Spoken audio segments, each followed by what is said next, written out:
So we have a clean structure now, a clean model, a clean blockout we must say, and now I will start it cleaning it more. For that I will merge some basic parts. For example, I will merge these two parts. If I press shift F, you could see these are two different meshes, and like I have explained in the previous video of this part 1, that how I go on and clean this clean my meshes after joining them is this is a dynamic subdivision. Okay, if I press shift D, I will turn off the dynamic subdivision. Now I will press Ctrl D multiple times until it is smoothed out completely. If you go to geometry, it has subdivision 4, and now all we have to do is in the dynamesh palette, make sure your groups is selected and dynamesh resolution is set to a higher. Okay, and I will just click on dynamesh. A message will pop up, always select no, and it will dynamesh the mesh using the groups. And the one which have there I have made a small mistake. I will hit Ctrl Z to undo it. I will isolate this part, and this part. I will invert the mesh and I will give it the same polygroup. Now these two meshes have same polygroups, and again I will press we already have subdivision 4. I will again while having group selected, I will dynamesh it, click no, and it will merge the groups. It will merge the meshes with two same groups. I will just smooth it out here, and smooth it out here, and I will again set the let's see with the target polygon count to 1, and I will keep groups on in the zero mesh palette, and I will just zero mesh it. That way we will have a joined merge mesh with zero mesh topology, and we will retain the polygroups. Okay, if I press shift F, as you can see, these two meshes are merged nicely with the good topology, and we have a separate mesh above. This is how I mostly clean up my models, any model. And in this reference I have kept the upper part separately and the lower part separated. This is why I have merged these two parts and kept the upper part separately. So now I will give it a subdivision levels, and for now subdivision 3 is okay, and I will just use the move brush to refine the shapes more better, because we need to add secondary shapes now. Okay, I'm using clay tubes constant.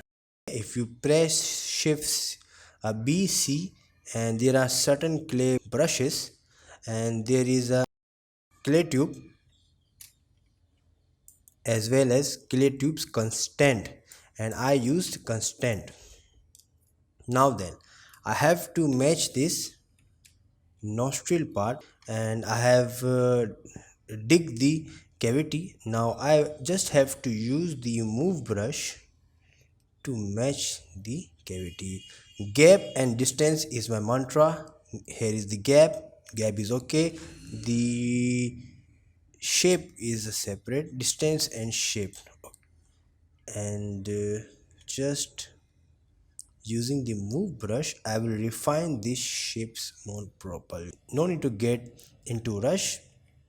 Use move brush and just gently try to maintain the secondary shapes. I will dig this here, and I will use the trim dynamic brush to make this plane here. And now using the move brush I will try to make this curve. Okay, we have to see the negative shapes too. Just use move brush. Eye part, just move. If you feel like the move brush you cannot control it, you can always go back to lower subdivision level. This is why I love ZRemesh model so much. In the Dynamesh section, it is hard when the Dynamesh resolution got too high. I will try to dig this.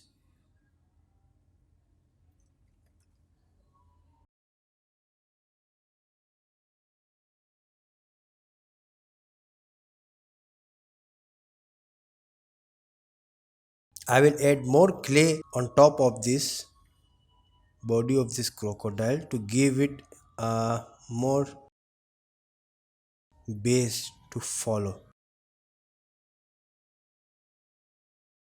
It's all trial and error, and here it is going around it.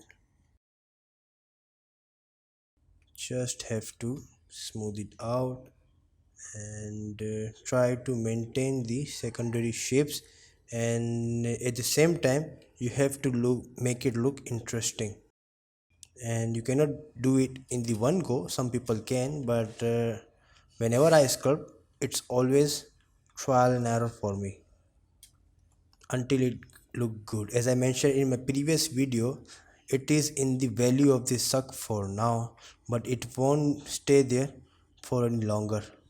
Just like that. I try to isolate this part and try to use the trim dynamic.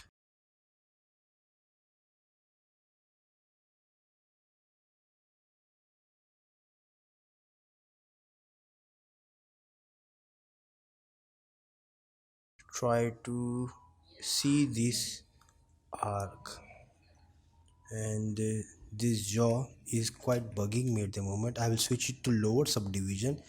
Try to push it here. Okay, try to make this distance and shape. Okay, the distance and shape is like it's going in a taper way, just like that. Now I will add the eyelids real quick.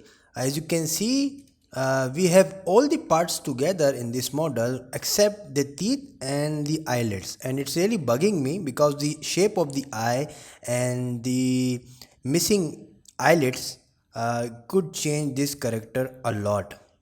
So for the eyelids, I do most of the time, I first append sphere. If I go to append, you can go to subtool and append from here to go to append, and if I move this pure rev aside, I will just click on sphere. Now we will have a sphere separately as a separate subtool, and as you can see, I don't use default meshes. Most of the time if I press W, as I did with the sphere during the first part of this video where I block out this character, if I go to gear icon in the gizmo, I can just select poly sphere, or for the eyelids. Now, if you're using ZBrush 2021 or above, if you press Ctrl Shift and click on the select rect, you could select knife curve. It's a very amazing new feature. They released it, and it lets you cut the mesh and have a decent topology. So if I go to solo after cutting it, you can see if I press shift F, you can see the topology is still, I cannot say it's very good, but it is way better than the previously slice option or the trim options we had. So for example, it has 200 polygons. What I will do is, during the in the Z Remesher palette, I will just 0.2, and I will just hit Z Remesher. Let's see how it gives the topology. Well, it is acceptable. Now I will use a Z modeler here for a bit. You can go to BZ, hit Z modeler, and here it says the dynamic is need to be turned on. I switched to dynamic off by default, but it will not give you that option to you. I think it gives only to those who have turned this dynamic option off. Now what I'll do is I will hold alt and just click and drag to give the polygroups to all the inside of this radius, because I will extrude this part. Just quickly, I will, well, it could work. I have removed the poly loop here to clean out the mesh. Happy little accidents, as you can see.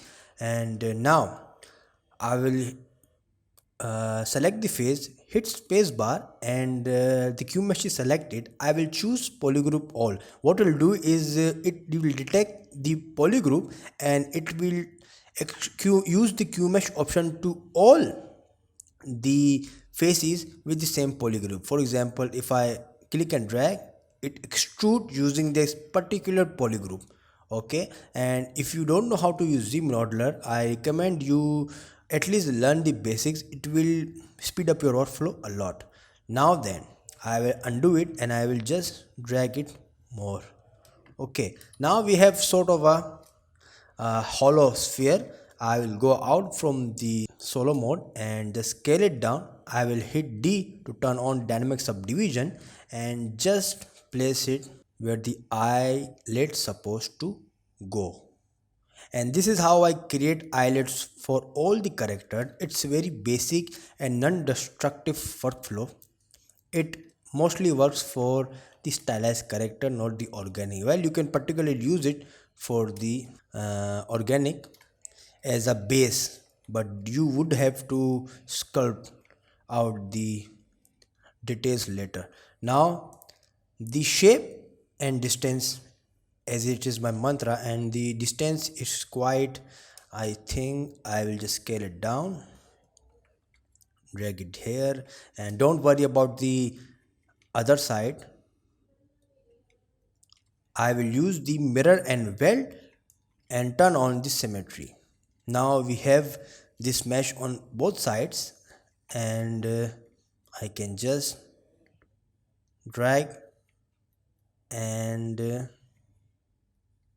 try to make it look like a eyelid which should match. Now in this reference, what I did was I broke out the symmetry and later stages. That is why this eyelid, the right one, is different than the left one. But at the moment, for the sake of this tutorial, I am not breaking the symmetry so far. That is why we have to maintain and make it look good from both sides, and for that I would have to spend more time, and I don't want to spend much time in this video. Now for the eyes, the shape is like an egg. I will just use move brush and try to make it look like an egg. Okay, I usually turn this dynamic off. It helps me have more freedom with my cursor. Now I will not make the pupils, I will only make the eyelids. I will later paint it the pupils and then paint a different sphere for the pupils. You will see. I will move this part up a little bit and smooth this part out, and for the above eyelids I will also duplicate this quickly and invert the mask and give it a different poly group. Okay, and just select this eyelid and just let's see, just quickly I will have the above eyelids. At this moment I'm only thinking about placing the primary parts. I can later just come and just change the size and the proportions of it. If you can see out in the reference, the eyelids are not as big and popping out, so I will try to match it with the reference quickly. Okay, so now we have the eyelids placed. I will choose clay tubes constraint, select the body part and try to make this skull part. If you see the crocodile skull, as you can see, this part is quite higher than this part, and the stylized model, it is exaggerated just like that. So I will turn on the lower subdivision. This is a another one of my belief, that don't switch to higher subdivision unless you really need to. Okay, try to work on the lower subdivision, and when you see that it cannot go any further, then increase the subdivision level. So I will see to have this form. I will try to make it a thin from this part and it goes thicker to this part. So at the moment 11,000, let's see how it goes. Clay tubes constraint, you can use clay buildup or clay tubes or even clay brush as you wish, and I will just taper, make this thin part. Okay, and just an indication of that this part is higher. For the nostril, see the cavity shape of this nostril. It is quite wrong on our model. It is quite thicker here, so I will try to make it thicker here. I will switch to higher subdivision level, and let's see. Don't jump higher unless you really need to. I will use the trim dynamic brush to make the planes here. Okay, now as you can see, when we made this body part higher, you can also see the shadows on this one and the shadows on this one. So this middle part is higher compared to the both sides. So this you have to observe and work accordingly. So I will isolate this part. I will use the clay tubes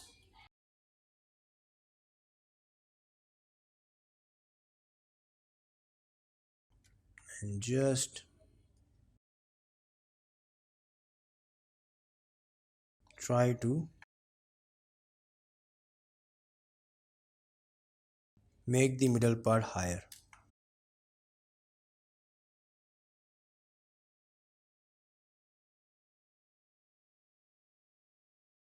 Now this jaw part,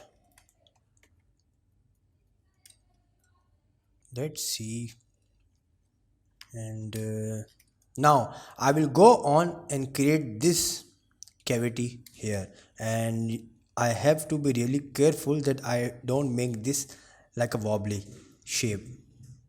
So let's see how I do within the lower subdivision level. I will choose the clay constraint and just try to make the cavity along the nostril here. I will go to higher subdivision level and try to turn off this alpha because I don't want any textures. Okay, and let's, okay, just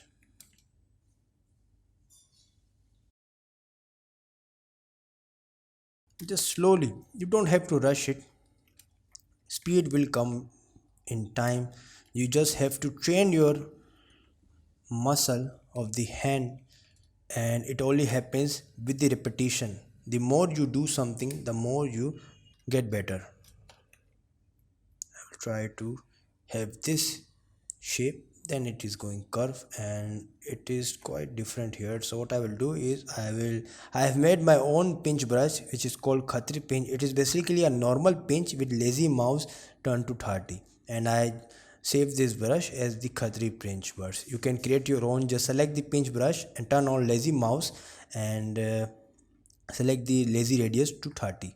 So with the custom pinch brush I will try to make the indicate the plane here, so I can use the, when something don't work, just change your workflow. I have like multiple methods of doing the exact same thing, and sometimes one way doesn't work, so I try the second way. If second doesn't work, I try the third way. But my main uh, focus, and I try harder to work on my default workflow. I don't change my workflow most often, rarely.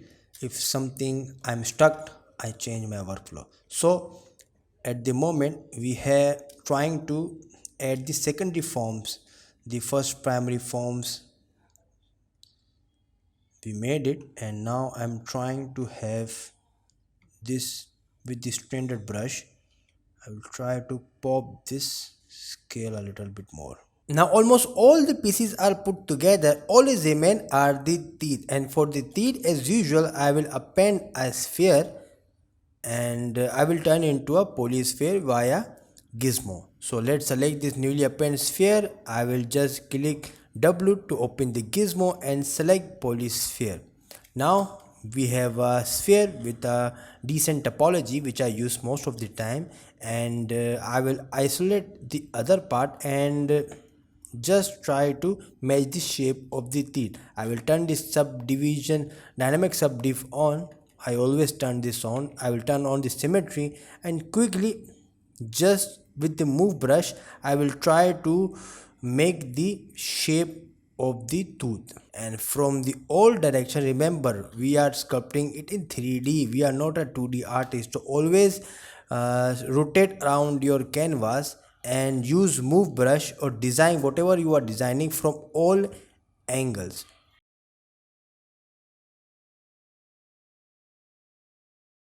Now I will switch out from the solo mode and scale it down. I will just scale it down and place the teeth one by one. I will turn off the symmetry before scaling it down and just place those teeth one by one according to the references we have. So the first teeth is here, first tooth is here, then here, followed by other five tooth. So scale it down. It won't be completely identical to the reference we are using. I am trying to change the design a little bit. This was also sculpted by me, so I'm always experimenting with my designs. So let's see. Here is the first tooth. I will just place it gently and try to match it with the angle, and always zoom out to see how it is looking. It is quite large at the moment. I will just scale it down, rotate it, and just show it back. Again rotate it this way, and just, it will take me a lot of time placing the tooth. So from here I will just fast forward the video so we can jump back to the next part.